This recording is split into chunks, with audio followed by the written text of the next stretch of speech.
My fucking moment was my producer partner Chavez Frazier and myself. You know, we were so adamant with trying to get into this Hollywood game and trying to step to the next level in terms of doing a bigger movie with named talent that we gave this casting director $2,000 or $5,000 to go out and get us some named talent attached to this particular project, being the dummies that we were. And what she did was we gave her a script, and she was supposed to send it to, I believe it was Blair Underwood, and get him attached to our project. It got down to the point where she called me up to have me deliver the script to his management company. And we paid this woman $5,000. Absolutely nothing happened. And this money came from Chavez calling back home to Chicago to try to raise the money up. And this woman ran away with our money and nothing happened. What I learned was we could have hit up his management on our own and submitted a script. So she never attached anything to this project we had. So our fucking moment was, you know what?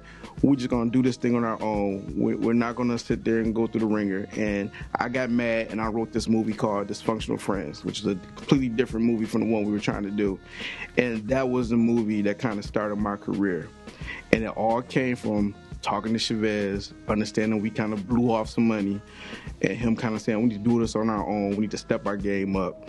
And that's what we did. So that was my fucking moment. She still owes us that $5,000. And I'm not gonna say your name, but I've seen you out, and you see me, you smile, and I smiled back. I never brought it up, but I haven't forgot.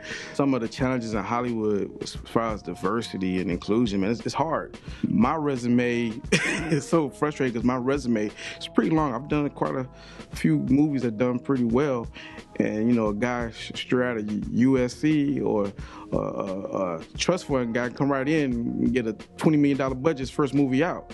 You know, when you're a minority or a person that's not within those types of means, you really have to put your own work in and not look for validation from the establishment. But eventually they come around to you. But it's frustrating, but you know, the joy that we get from having our projects being accepted by the masses, and you know, people say, I love that movie, or you know, just showing you love, it makes it all worth it. And that's what we make our content for. You know, everything else, you know, it is what it is. But you know, we still working at it. We're very happy though to be in the space we are in. So any advice I would give to, you know, a lot of filmmakers, people that want to get into the filmmaking game or storytelling, just do it, man.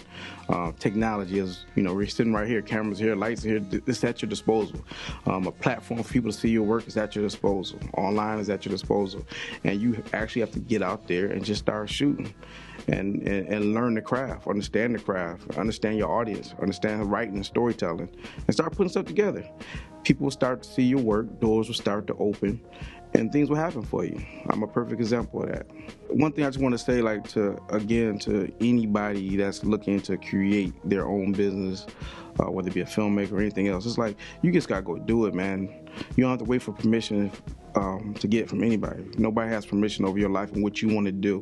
And the funny thing is, when you actually move towards it and put action towards your thoughts and your dreams, that's when the thing actually starts to happen and things start presenting themselves, opportunities come. Some call it magic, some call it you know, luck. I call it God. That's what I call it. And it's laid out for you. So just do it, man. That's my motto. Don't talk about it, just do it. I mean, digital, this whole new platform of technology, man, has really changed the game because it gives a lot of people who wouldn't normally have immediate access to their audience. And they circumvent the studios, the big dogs, the gatekeepers, and forces them to come back around the other way and grab these people up. You know, Issa Rae is a prime example of starting her show, that built her artist from an online base, and then look where she is today. And this has opened up the door for a lot of filmmakers. Just the fact that, you know, you get so discouraged a lot of times because the doors are closed to you, or the different obstacles of trying to get your work or your ideas seen. So now you can just, you know, get the right team around you, shoot your own stuff, put it up online, and guess what? You got access to millions of people that can catch on to your material if it's hot, and it can take you to a whole other level.